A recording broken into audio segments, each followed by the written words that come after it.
Hello, അപ്പോൾ ഇന്നത്തെ എൻ്റെ പുതിയ വീഡിയോയിലേക്ക് എല്ലാവർക്കും സ്വാഗതം. നമ്മൾ മാങ്ങ വെച്ചിട്ട് കടയിൽ നിന്നൊക്കെ വാങ്ങുന്നൊരു ടാങ്കില്ലേ, ടാങ്കിൻ്റെ പൗഡറാണ് ഉണ്ടാക്കുന്നത്. നമ്മളെങ്ങനെയാണ് ചെയ്യുന്നത് നോക്കുന്നത്. അപ്പോൾ ഇതിൻ്റെ തോലൊക്കെ നമുക്ക് നന്നായി ചെത്തിക്കളയട്ടോ. നമ്മൾ കഴുകിയിട്ട് തുടച്ചതിന് ശേഷം വേണം ചെത്താൻ, കാരണം വെള്ളം നനവുണ്ടാവാൻ പാടില്ല കേട്ടോ.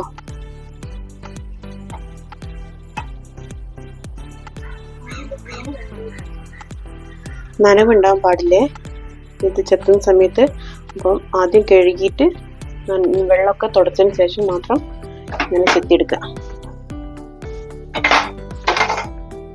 ഇതൊക്കെ ചെത്തിയെടുത്തിട്ടുണ്ടേ. അപ്പോൾ ഇതൊക്കെ നല്ല ചെറിയ പീസുകളായിട്ട് കട്ട് ചെയ്തെടുക്കാം കേട്ടോ.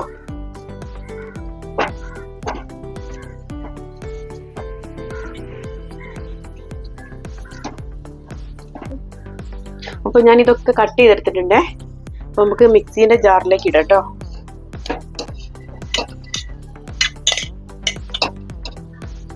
നന്നായിട്ട് അടിച്ചെടുക്കേ, വെള്ളം ചേർക്കാതെ വേണം അരയ്ക്കേ. നന്നായിട്ട് അരച്ചെടുക്കുക കേട്ടോ.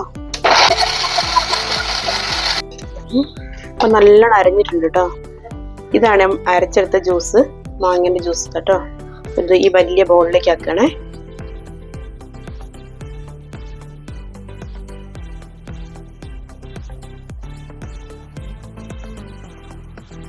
ഇതിലേക്ക് പഞ്ചസാര ചേർക്കേ.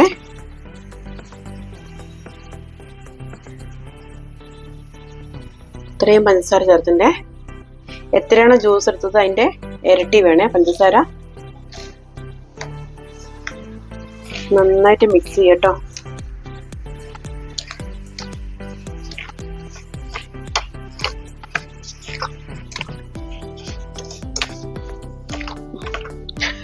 ഒരു ചെറുനാരങ്ങന്റെ ജ്യൂസ് എടുത്തിട്ടേ അതും കൂടി ഇതിലേക്ക് ഒഴിച്ചു കൊടുക്കാം. നന്നായിട്ട് ഒന്ന് മിക്സ് ചെയ്താൽ മതി കേട്ടോ. ഇങ്ങനത്തെ ഒരു പ്ലേറ്റിലേക്കാണ്, സ്റ്റീലിൻ്റെ ഒരു പ്ലേറ്റ് എടുക്കുക. അപ്പോൾ അതിലേക്ക് കുറച്ച് കോരി ഒഴിക്കും കേട്ടോ.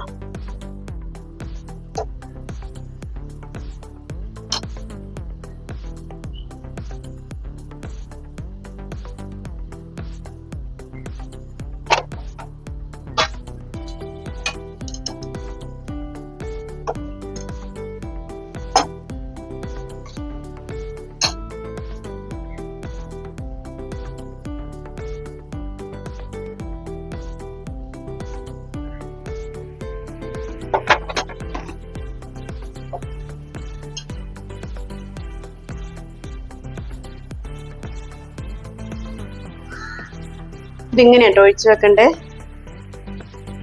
ടാങ്ക് ഉണ്ടാക്കാൻ വേണ്ടിയിട്ട് മാങ്ങ അതാ ഉണക്കാൻ വെച്ചതിന്. അപ്പോൾ ഇതാ ഉണങ്ങിയിട്ടുണ്ട്.